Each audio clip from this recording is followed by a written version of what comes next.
നിങ്ങളുടെ കണ്ണിന് dry eye ഉണ്ടോ? അതായത് കണ്ണിന് വരൾച്ച ഉണ്ടോ? നമസ്കാരം, ഞാൻ doctor Karthika, ayurvedic I and ENT specialist. എങ്ങനെയാണ് നമ്മൾക്ക് ഡ്രൈ ഐ ഉണ്ട് എന്ന് മനസ്സിലാക്കാൻ സാധിക്കുന്നത്? പ്രധാനമായും ലക്ഷണങ്ങൾ കൊണ്ടാണ് ഡ്രൈ ഐ ഉണ്ടോ ഇല്ലയോ എന്ന് മനസ്സിലാക്കാൻ സാധിക്കുന്നത്. ഈ ലക്ഷണങ്ങളെ തന്നെ നമുക്ക് രണ്ടായിട്ട് തരംതിരിക്കാം. ആദ്യത്തെ പ്രാരംഭദശയിൽ ഉണ്ടാകുന്ന ലക്ഷണങ്ങൾ, തീവ്രമായ അവസ്ഥയിൽ ഉണ്ടാകുന്ന ലക്ഷണങ്ങൾ. പ്രാരംഭദശയിൽ എന്തെല്ലാം ലക്ഷണങ്ങളാണ് വരണ്ട കണ്ണ്, ഡ്രൈ ഐ ഉണ്ടെങ്കിൽ ഉണ്ടാവുക എന്ന് നോക്കാം. പ്രധാനമായും കണ്ണിൽ കരട് കിടക്കുന്ന പോലെയുള്ള തോന്നൽ, ചെറിയ പുകച്ചിൽ, ഒട്ടലുള്ള പീള, രാവിലെ കണ്ണ് തുറക്കാൻ പ്രയാസം വരിക, കണ്ണ് വല്ലാതെ വരണ്ടിരിക്കുന്ന പോലെ തോന്നുക, പ്രയാസപ്പെട്ട് അടയ്ക്കുകയും തുറക്കുകയും ചെയ്യുക, ചെറിയ ചുവപ്പ് നിറം ഉണ്ടാവുക, അതേപോലെ ചെറിയ മങ്ങലുണ്ടാവുക, ഒന്ന് കണ്ണടച്ച് തുറക്കുമ്പോൾ ആ മങ്ങൽ മാറിയതുപോലെ തോന്നുക, കണ്ണ് കഴയ്ക്കുന്ന പോലെ തോന്നുക, എസ്പെഷ്യലി ഒരുപാട് ദീർഘനേരം വായനയ്ക്ക് ശേഷമോ അല്ലെങ്കിൽ സ്ക്രീൻ ഉപയോഗത്തിന് ശേഷമോ കണ്ണ് വല്ലാതെ കഴയ്ക്കുന്നത് പോലെ തോന്നുക, കണ്ണിൽ നിന്ന് വെള്ളം വരിക. ഈ ലക്ഷണങ്ങളൊക്കെ ഉണ്ടെങ്കിൽ ഒരു പക്ഷേ അത് ഡ്രൈ ഐയുടെ ആരംഭമാവാം.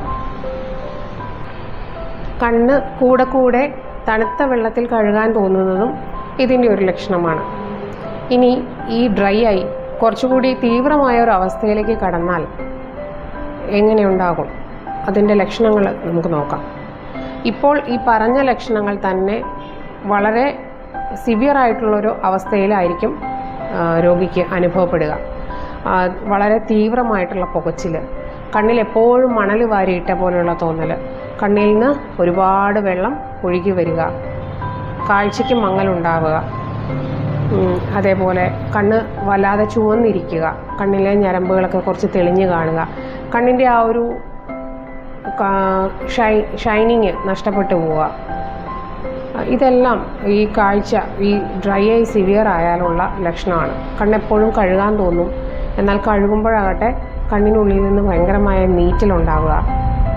ഈ വ്യക്തികളുടെ ഉറക്കം വളരെ ഡിസ്റ്റർബ്ഡ് ആയിരിക്കും, രാവിലെ കണ്ണ് തുറക്കാൻ വല്ലാതെ പ്രയാസപ്പെടും. ഇങ്ങനെയൊക്കെയാണ് ഡ്രൈ ഐയുടെ തീവ്രമായ ലക്ഷണങ്ങൾ രോഗിക്ക് അനുഭവപ്പെടുക. കൃത്യമായ സമയത്ത് ഈ രോഗം ചികിത്സിച്ചില്ലെങ്കിൽ അത് കൃഷ്ണമണിയെ കൂടി ബാധിച്ച് കാഴ്ചയെ ബാധിക്കുന്ന ഒരു കണ്ടീഷനിലേക്ക് വരാം. അതിനാൽ തന്നെ ഡ്രൈ ഐ എന്ന് പറയുന്നത് നിസ്സാരമായി കാണരുത്.